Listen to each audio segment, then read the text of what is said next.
parte del tema que iniciamos el día de ayer, fragilidad emocional, y ya por el final del programa había por ahí una participación a través del chat.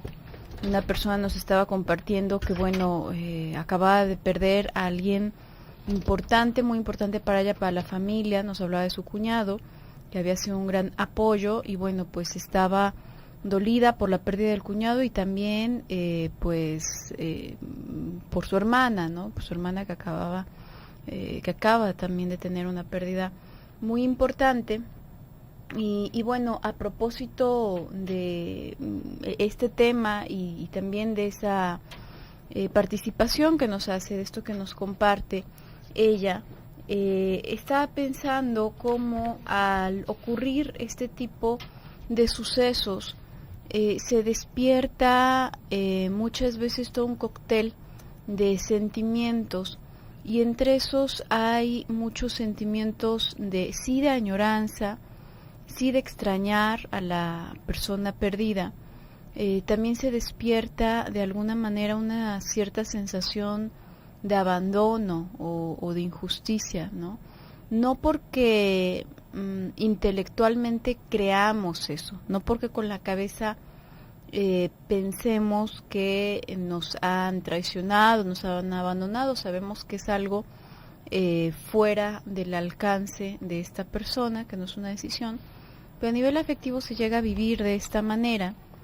Y lo menciono porque esta especie de lealtad duradera que se llega a establecer ante una pérdida, puede ser incluso un divorcio, puede ser la muerte de alguien cercano, alguien importante, etcétera.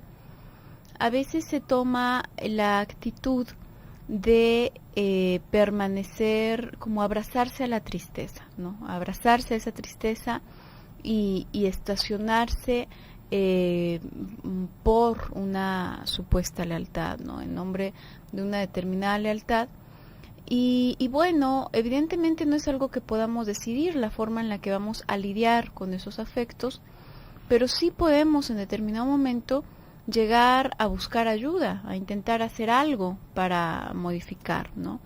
Y en muchas ocasiones esto se vive como una especie de traición, ¿no? ¿Cómo no voy a estar en depresión? ¿Cómo voy a estar mejor? ¿Cómo voy a sobreponerme o buscar sobreponerme a esto cuando ha sido una pérdida tan importante? Pero en realidad el sobreponerse también habla de un sentimiento de cariño por la otra persona. También habla de que prevalece este cariño por encima del odio que se puede llegar a despertar y que puede llegar a consolidarse en esta actitud ante la vida, ¿no? Pues ahora no voy a disfrutar la vida, porque no voy a disfrutar la vida sin esta persona. Y en esta ideación se suma tanto esa añoranza como todo el resentimiento que puede quedar. Entonces, lo mencionaba porque en verdad pienso que el sobreponerse ante una pérdida de pronto se vive como algo de cierta manera cruel o como una especie de abandono, y creo que es todo lo contrario. Sí, en este tipo de situaciones es en donde podríamos ver un tipo de duelo melancólico, ¿no? En este tipo de ideaciones que va teniendo las personas ante la pérdida de alguien. Y este asunto de la melancolía no es ninguna bagatela, es una enfermedad bastante seria. En algún momento lo hemos hablado acá, estábamos hablando sobre duelo normal y duelo patológico. El duelo patológico tendría que ver con esta enfermedad, con esta patología que es la melancolía. Y es que, fíjese cómo también a manera como de retener a los fallecidos, nos vamos haciendo una idea de lo que querrían que hiciéramos o dejáramos de hacer, ¿no? Esto Freud lo iba mencionando como la caída de la sombra del objeto sobre el yo, que es un término un tanto complejo, pero ahí digamos que lo podríamos resumir en que esa persona se vuelve un todo. Esa persona se vuelve el centro, digamos, de gravedad de todas las situaciones personales de este individuo. Entonces, ¿cómo voy a dejar de ir a misa? ¿Cómo voy a dejar de ir al panteón? ¿Cómo voy a dejar de llorar todos los días? ¿Cómo voy a mantenerme bien si esta persona debe de ser extrañada, ¿no? Esta persona debería de mantenerse con nosotros. Y es que si yo no lo digo, nadie más lo va a decir, porque todos los demás me piden que yo ya siga adelante con mi vida, pero es que esta persona era mi vida, él o ella era mi vida, y simplemente yo no lo puedo dejar, porque si lo dejo lo voy a olvidar, ¿no? Este es uno de los pensamientos. O esta persona se va a ofender, se va a lastimar si yo no sigo con estos rituales que le he hecho, ¿no? Si yo no sigo yendo a misa, si yo no sigo haciendo toda esta cadena de oraciones que ha sido desde el día en el que me enteré que había sufrido el accidente o su enfermedad, entonces él no va a poder descansar, ella no va a poder descansar. Y fíjese cómo, pues definitivamente a los difuntos pues no les importa, porque ellos ya no están, ¿no? Somos nosotros los que seguimos sosteniendo estas ideaciones de lo que ellos querrían o de lo que ellos podrían necesitar. Y esto en algún momento lo estábamos hablando con esto del Día de Muertos, ¿no? Que se acaba viendo como una costumbre muy cotorra de repente, ¿no? Ay, sí, bueno, es que vamos a hacer un altar y pero si se fija, en el fondo, la idea de que los muertos siguen ahí y siguen teniendo deseos carnales, ¿no? Como echarse un tequila, comerse un pan, esto va a hacer que más bien nosotros los vivamos como que nunca murieron, sino como que simplemente están lejos. Y esto, más allá de ayudarnos a lidiar con el dolor de la muerte de alguien, lo puede hacer perpetuo. Entonces hay que tener mucho cuidado con este tipo de ideas, pero pues de eso vamos a hablar el día de hoy en el tema de fragilidad emocional. Vamos a ir a un pequeño bloque comercial y regresamos.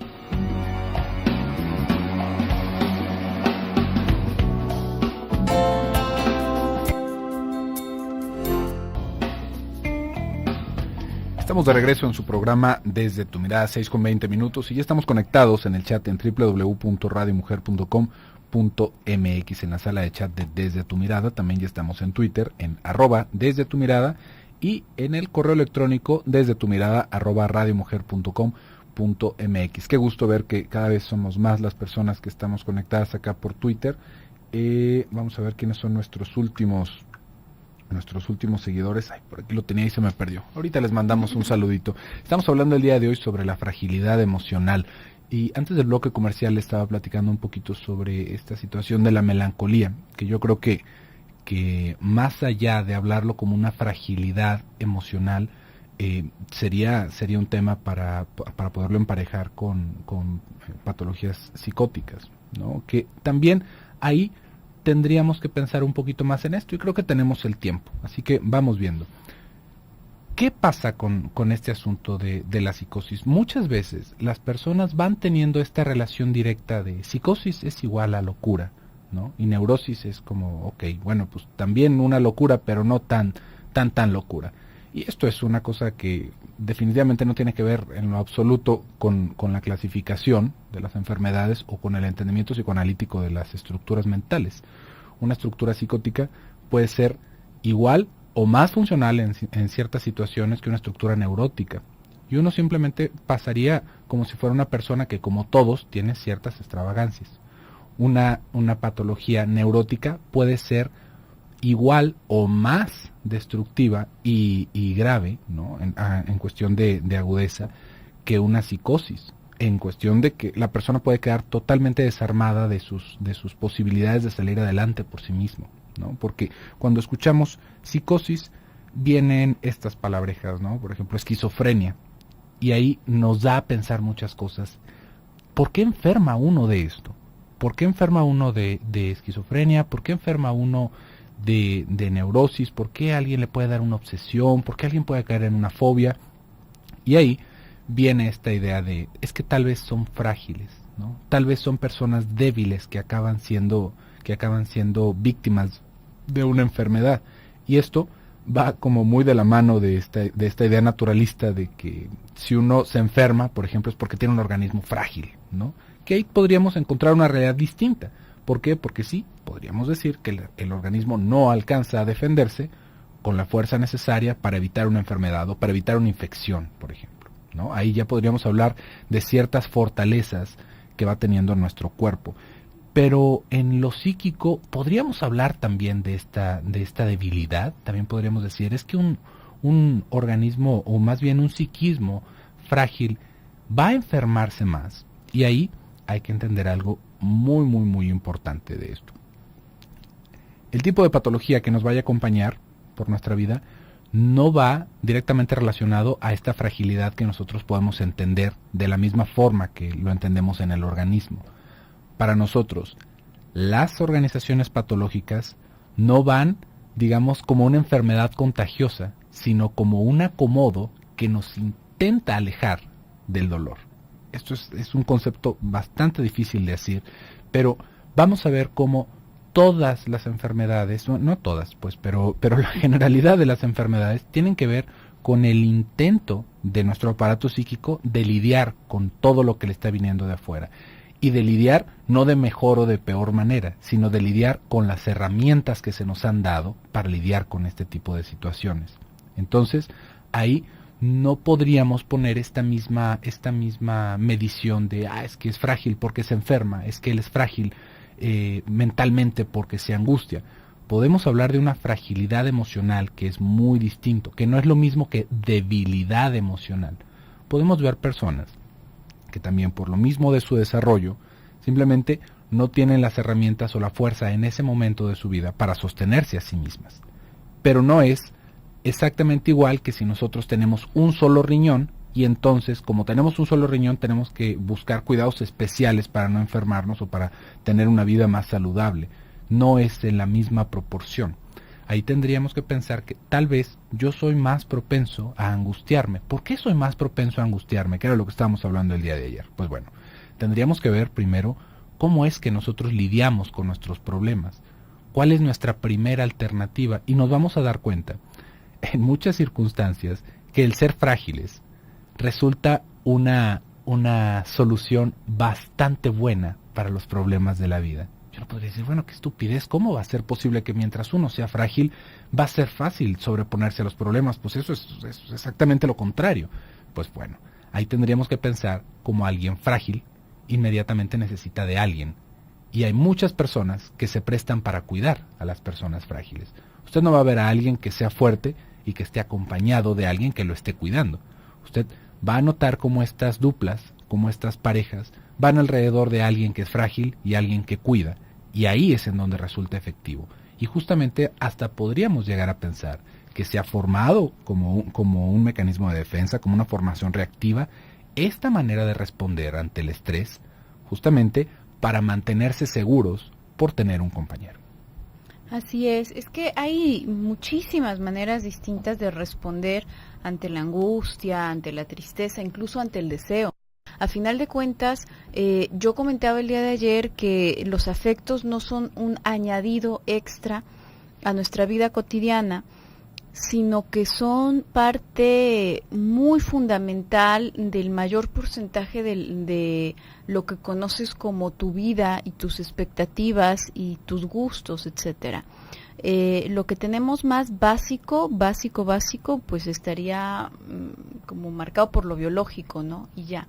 En realidad lo que nos va haciendo muy complejos y lo que nos va dando distintas formas a cada uno y hace preciso distintos mecanismos de defensa, lo cual también nos da ciertas patologías o cierto carácter, es el nivel afectivo, ¿no? Es este ligamento afectivo que hacemos hacia todo lo que conocemos. Entonces, a final de cuentas, imagínate el abanico tan grande y tan diverso de formas que existen para lidiar con los distintos efectos. Hay personas que quizás hay ciertas situaciones que por la intensidad, y desde el día de ayer lo comentábamos, necesariamente van a requerir de muchos recursos de la persona para poder asimilarlo, para poder asimilar esa intensidad de afecto que está provocando, y probablemente aún todos esos recursos no sean necesarios, probablemente se desborde, entonces necesite algo más aún que eso, ¿no? Pero también cada persona entre su repertorio de recursos puede tener más a la mano unos que otros, puede tener recursos por ejemplo, más esquizoides a la mano, ¿no? Esos son los que ya tengo inmediatamente.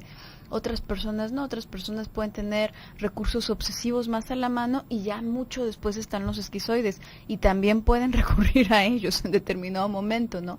Si la situación se pone demasiado estridente, probablemente se les van a acabar unos recursos y van a ir recurriendo así a los que siguen y a los que siguen. Y entre toda esa gama que verdaderamente no terminaríamos de ver cada una de las formas en estos días, una manera muy parecida a algo que ocurre en el cuerpo es esta anestesia, ¿no? Esta anestesia que, bueno, en este caso es a nivel afectivo. Tú te puedes dar cuenta si en algún momento has tenido algún accidente, y no necesariamente uno muy grave, ni siquiera necesita haber sido un choque en un auto o algo más fuerte. Puede que te hayas caído por las escaleras, puede que te hayas tropezado un solo escalón o te hayas ido de espaldas en algún momento, en la silla, qué sé yo. Hay unos segundos de desconexión, y si te raspaste y si se abrió y si realmente es algo que duele mucho, lo más probable es que el momento del impacto, el justo momento del impacto, no lo tengas registrado. ¿Por qué? Bueno, en ese momento es como un pequeño desmayo y luego ya se recupera la persona, y todavía en ese ratito en que se vuelve en sí la persona, todavía parece que no está muy conectado del todo, porque aún no duele lo que realmente debería de doler ese golpe, ¿no? Aún el nivel, los niveles de... se me fue el nombre, Dios, ¿cómo se llama, José Luis? Regresando me acuerdo del nombre, pero todo el movimiento químico que se hace en nuestro cerebro no permite todavía que sintamos la intensidad del daño que nos hemos hecho y lo mucho que realmente nos duele. Hasta que estamos más establecidos y con posibilidad de caminar, entonces sí nos duele. Vamos a un pequeño corte y regresamos.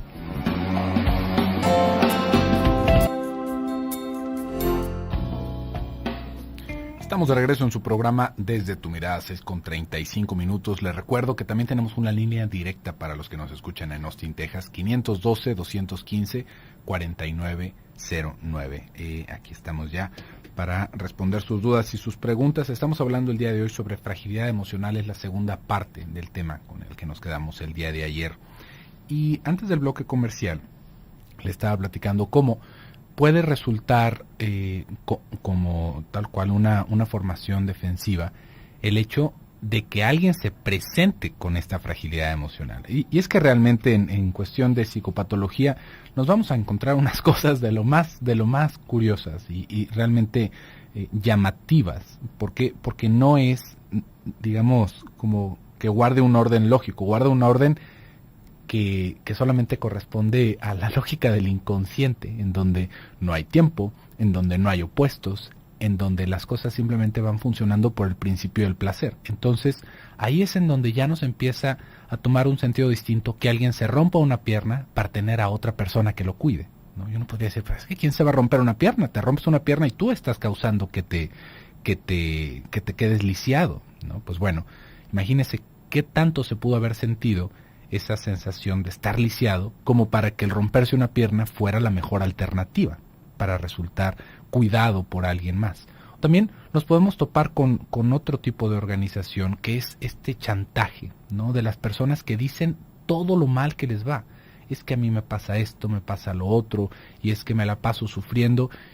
Y hay que preguntarnos a qué personas le dicen este tipo de cosas, ¿no? Porque por lo general es a estas personas muy cercanas, a los familiares, que de una o de otra forma se preocupan y dicen, oye, le está yendo tan mal, pues hay que echarle una mano, ¿no? Digo, pues somos amigos, somos familiares, pues vamos organizándonos, mira, ahorita que no tiene trabajo fulano, pues vamos haciéndole una despensita o algo, y nos vamos organizando todos, y lo que llega como un impulso, salud, de querer ayudar al otro, ya después se puede convertir en algo muy muy distinto, ¿no? Es, oye, pero si le prestamos dinero cuando no tenía dinero, ¿por qué ahorita que sí tiene no nos está devolviendo lo que ya le prestamos? ¿Por qué no vemos que esto sería una de las cosas más comunes que suceden? ¿Por qué si lo vemos que anda tan mal, que no tiene trabajo, que está con todos estos problemas con sus hijos o cuál, ¿por qué no lo vemos que esté haciendo nada? ¿No? ¿Por qué nos damos cuenta de que pareciera como que el mundo no le pasa, que era otra cosa que nos estaban diciendo ayer, ¿no, Gabriela? Que parece como que no hay problemas, ¿no? Pues adivine quiénes serían los responsables de que esto estuviera sucediendo. Las personas que le están llevando despensa, las personas que le están intentando aliviar sus problemas económicos, las personas que se prestan para ayudarle en todo. Y es que ahí es en donde nos podemos hacer cómplices realmente, en donde estamos siendo parte del problema. ¿Cómo llega el momento en el que realmente hay situaciones que desafían toda lógica, ¿no? Oye, fulanita se quedó sin gasolina. Oye, bueno, pues vamos a ayudarle. ¿Dónde se quedó? No, pues allá para Saltillo. No, bueno, vamos para Saltillo. Y se hace un comando para ir a rescatar a fulanita. Y uno dice, ¿y por qué fulanita no buscó gasolina allá en Saltillo? ¿No? ¿Cómo es que resulta más práctico, más efectivo que toda esta comunidad de personas se muevan para ir a rescatar a fulanita, como si fuera la película esta de Salvando al Soldado Ryan, ¿no? Que en sí ahí vamos a tener un ejemplo muy bueno. Imagínate la vida de todas esas personas para ir a rescatar a un soldado, ¿no? Porque su mamá ya se había quedado sin hijos y él era el último que le quedaba. Entonces, la vida de todos los demás resultaba de alguna manera no tan preciada como la del fulano Ryan, que tenía todo un batallón intentándolo sacar de las líneas enemigas, ¿no? Porque su mamá se iba a quedar sola. Imagínese nada más, qué absurdo, ¿no? Pero de una o de otra forma vamos cayendo en esta trampa. ¿Por qué? Porque hay que entender que este tipo de mecanismos, esta manera de vivir, se va formando como si fuera esta trampita de miel. O también vuelve a suceder otro tipo de situaciones, que no es tanto este chantaje, sino de las personas que de alguna forma nos generan lástima. Y uno dice, mírala, tan frágil, tan inocente y tan mal que le va, vamos echándole una mano. Esto lo vamos a poder ver nosotros todos los días cuando salimos a la calle de nuestra ciudad con alguien estirándonos la mano, con una cara de dolor ya fija en la cara, ¿no? Con un rostro desfigurado por las adversidades, por el sol. Y uno podría decir, bueno, pues es que son personas que están en situaciones muy difíciles. Pero luego pasa 1, 2, 3, 4, 5, 6, 15 años, se lo digo de primera mano, y vemos a la persona con la misma cara de dolor estirando la mano y uno dice, oye, ni con lo que pudo haber juntado si se guardaba un pesito en estos 15 años, igual yo hubiera salido del problema, ¿no? Y esto no va en afán de juzgar a las personas que hagan o dejen de hacer este tipo de cosas, sino que fíjese cómo se vuelve toda una forma de supervivencia el causar lástima a los demás para recibir ayuda. Y no tanto como una situación en la que alguien igual y lo vemos muy fregado y decimos, oye, pues le echamos la mano y sale adelante. Y después de eso, bueno, viene el agradecimiento, en serio que andaba muy mal, gracias por esa ayuda. No, sino que se vuelve más bien este modus operandi, ¿no? En donde ahora es causar lástima para subsistir y no hacer otra cosa más que causar lástima. Sí, y se sostiene justamente esta enfermedad gracias a quienes están alrededor, ¿no? En un intento de ayudar a la persona a levantarse de su situación tan precaria, en realidad se le está abonando o se le está invirtiendo más bien a su enfermedad, ¿no? Y a que continúe, que persista en esa condición, porque, bueno, pues no va a buscar otra forma de sobrevivir si esta es tan efectiva, ¿no? Resultaría hasta cierto punto absurdo, ¿no? Entonces, bueno, ahí se van haciendo unos enredos, ¿no? Y sí, hay ciertas personas que pueden lidiar de esta manera, abrazándose a su propia miseria, de esta forma. Hay personas que pueden ir reaccionando en esta otra anestesia, me acordé de la palabra en cuanto salimos a corte comercial, es adrenalina, sí. Decía que al sufrir un accidente, en realidad se despide tanta adrenalina y se hace un impacto tan fuerte también a nivel químico en nuestro cuerpo, que en esos momentos no sentimos toda la intensidad del dolor, sino hasta que ya estamos en cama, ¿no? Entonces sí empieza a doler todo y se empieza a sentirse todo lo que pasó. Y a veces ocurre algo similar a nivel afectivo, ¿no? Hay personas que cuando están sobre la marcha en una situación muy difícil, en una situación apremiante, se parece que cortan absolutamente todo lo que podría hacer ruido en ese momento y van funcionando, ¿no? 1, 2, 3, lo que se tiene que hacer en ese momento para librarla. Y bueno, una vez que ya están fuera de peligro, una vez que ya se resolvió la situación, entonces sí se sientan y se desparraman y pueden soltar el llanto y pueden soltar todo lo que habían estado postergando o conteniendo. Cada quien tiene sus formas de lidiar y cada forma tendrá sus pros y sus contras, ¿no? Tiene su costo cada una de estas formas, no es que las elijamos conscientemente. Sin embargo, también puede quedarse como una forma fija, ¿no? Freud hablaba de algo muy interesante a propósito de la angustia, ya lo hemos mencionado en bastantes ocasiones, y hablaba de esta respuesta de angustia ante el peligro, como es una respuesta necesaria, ¿no?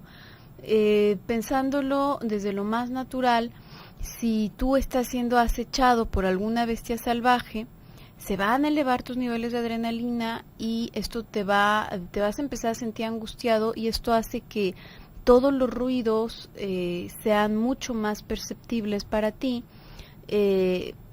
No vas a perder el sueño, no te vas a poder quedar dormido y esto también es bueno porque entonces vas a poder estar vigilando, ¿no?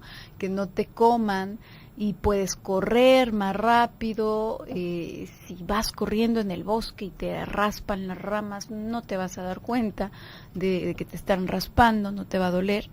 Y esta es una respuesta productiva, ¿no? Pensando que que todavía estuviésemos en la selva, pero ya no estamos. Y los peligros dejan de ser primordialmente externos y en realidad los peligros afectivos a los que estamos constantemente expuestos son prácticamente todos internos. Son peligros que nos vienen desde nuestro propio deseo inconsciente, desde nuestros odios, desde todo esto que está reprimido. Entonces no podemos huir de ello, no podemos salir corriendo porque lo traemos con nosotros. Entonces este tipo de formas de lidiar con el peligro llegan a veces a estacionarse como un constante. Una cosa es no dormir mientras te está siguiendo una bestia salvaje y otra cosa es no poder dormir nunca, ¿no? Vamos a ir a un pequeño corte y regresamos. Ya estamos de vuelta en su programa Desde tu mirada. Ya escuchó, el día de mañana vamos a hablar sobre los andamios emocionales. Muy similar el tema a lo que estamos hablando el día de hoy, justamente con estas personas que van requiriendo de la ayuda de los demás y cómo esto se puede formar, ¿no? Como una patología, y no solamente de uno, sino de un grupo o de una pareja. Y pensando también en otros aspectos de la fragilidad emocional, y ahorita que se nos está terminando el tiempo, el día de ayer le estaba mencionando sobre cómo hay algunas opciones, de cómo son algunos de los caminos en los que las personas acaban encontrando una salida falsa en el suicidio.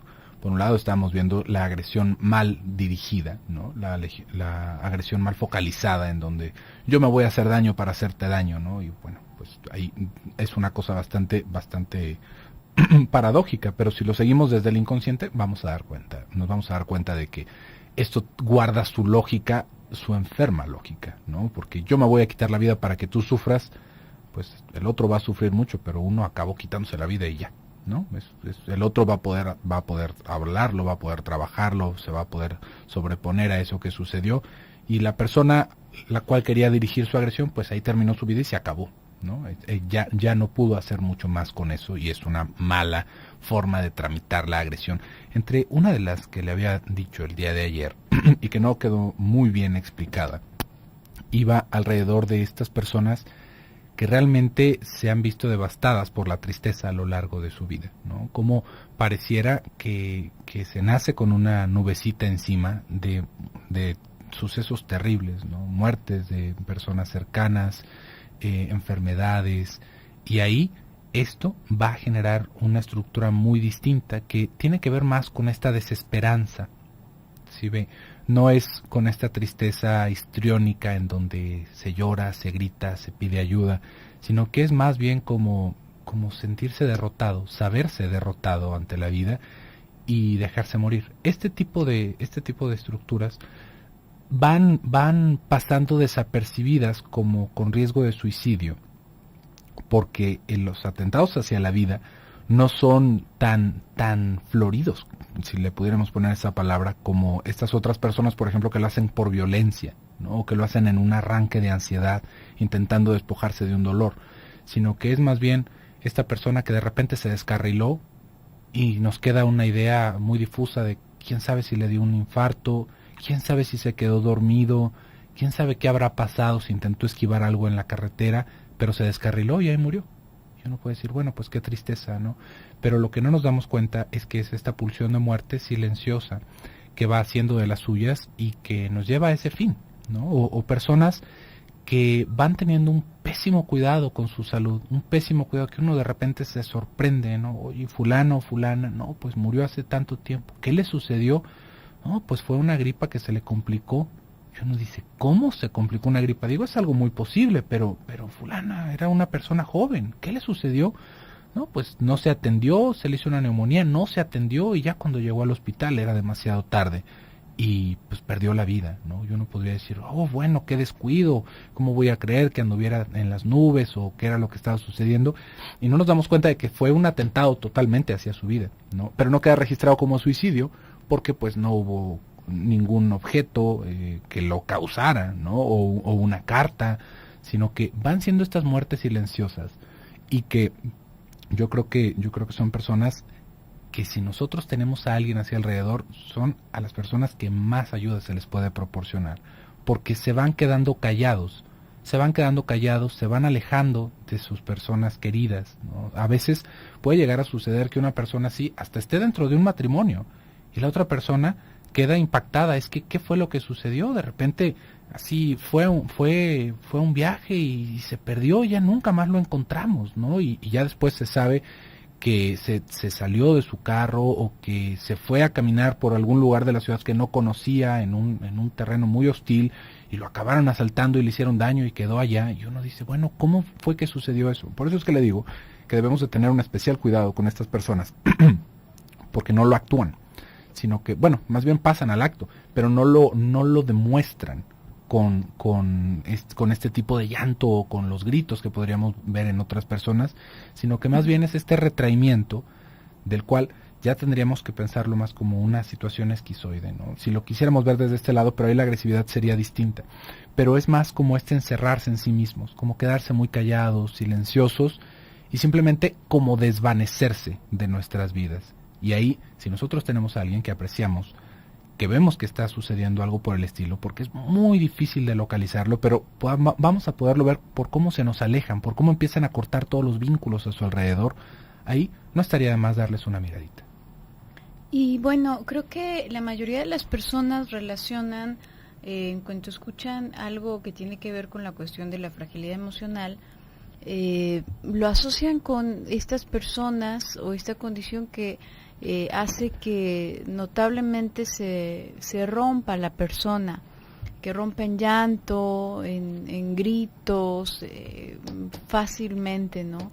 Que situaciones de la vida cotidiana le traigan este deseo de escapar, ¿no? De quedarse guardados en casa.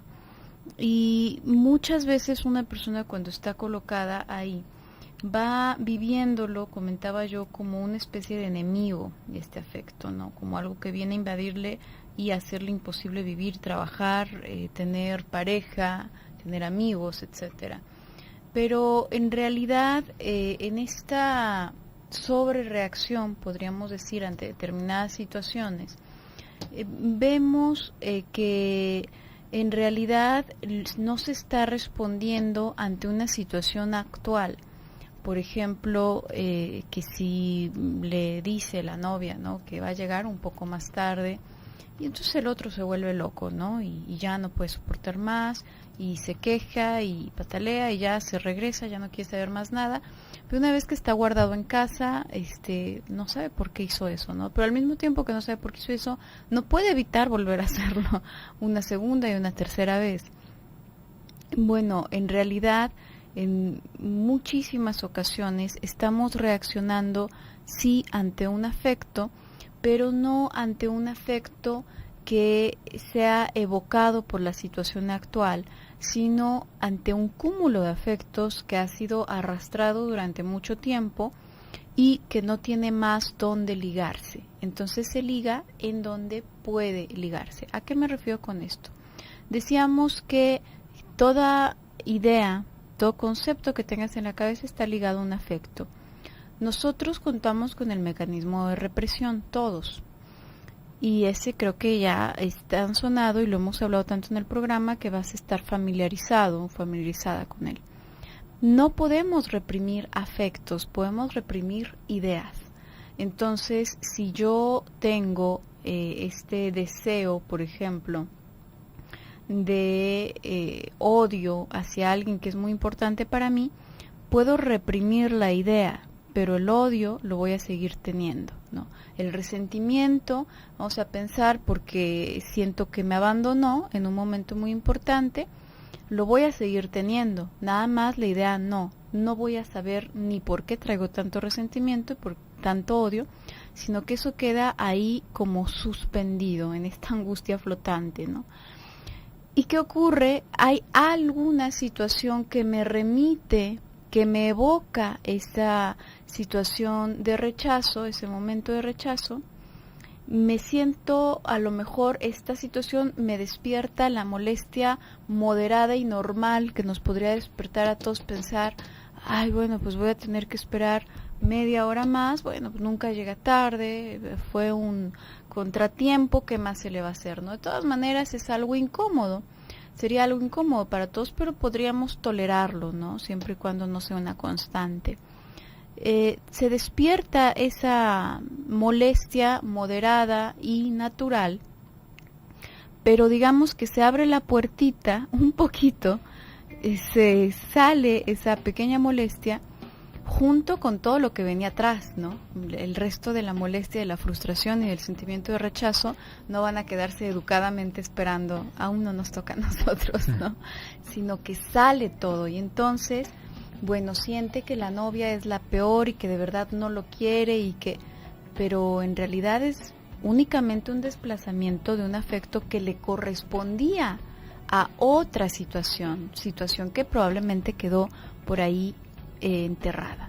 Pero bueno, por el día de hoy se nos ha terminado el tiempo. Yo me despido, soy Gabriela Maldonado. Yo soy José Luis Amarripa, que tenga muy bonita tarde y nos escuchamos el día de mañana en punto a las 6. Hasta entonces.